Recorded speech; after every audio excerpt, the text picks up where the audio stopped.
I just remember feeling this massive sense of despair. And my entire life, and this is probably the long-winded answer to the first question that you gave me, changed with one 5-second decision. And now what my job is I teach people around the world the power and the science behind making 5-second decisions. And if you are paying attention, you will start to notice that there's a 5-second window for all of us.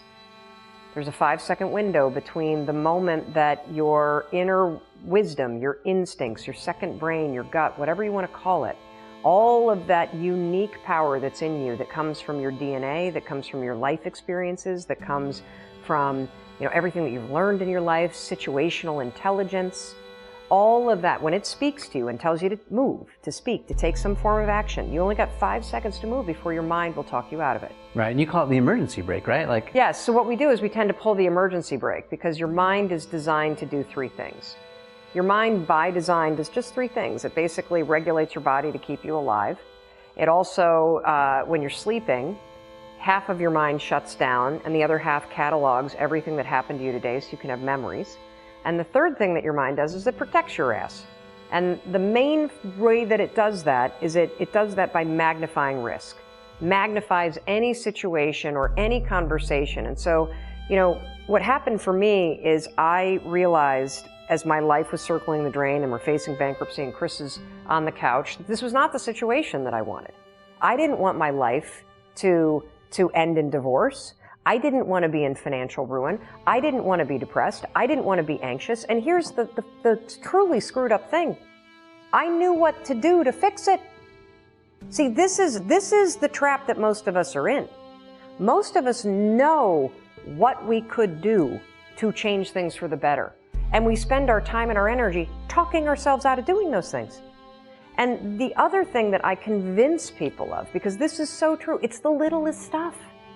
The little things make all the difference. And I could spend hours with you explaining the science of confidence and explaining the science of risk and explaining the science behind courage and explaining habit loops and how they get encoded in your brain. You don't need to know any of that because you're not applying for a PhD in psychology. I have done the work, and what I know is that true change comes down to 5-second windows. That moment that you know you need to do something that feels slightly uncomfortable, and your resignation, your excuses, your self-doubt start cranking up in your head, you gotta move. You have to move. And so what happened for me is I invented a hack, a brain hack. It's the stupidest thing in the world. And it turns out that it's actually tremendously profound and powerful at a neurological level and at a scientific and a psychological level. When I invented it, I had no clue what I had invented. And it took me about 3 years from the moment that I invented it to actually realize that, holy shit, I think I've discovered the secret to changing anything. And what was it? So I called it the 5-second rule because I never intended to talk about it. It was a cheat to beat the alarm clock. Here's how it goes. The alarm rings in the morning. Most of us don't want to get out of bed, right? But we know we should. So I would go 5, 4, 3, 2, 1. The moment the alarm rang, 5, 4, 3, 2, 1, just like NASA, what they do, they count down to launch a rocket ship. And the counting backwards kind of shut my mind off. And then suddenly at 1, I would stand up. And I would use this every single morning to get out of bed. And 9 years later, I still use it every single morning to get out of bed. I think some behavior you can learn and automate. Other stuff that you don't like doing, you're going to always have to push yourself. That's just how it is.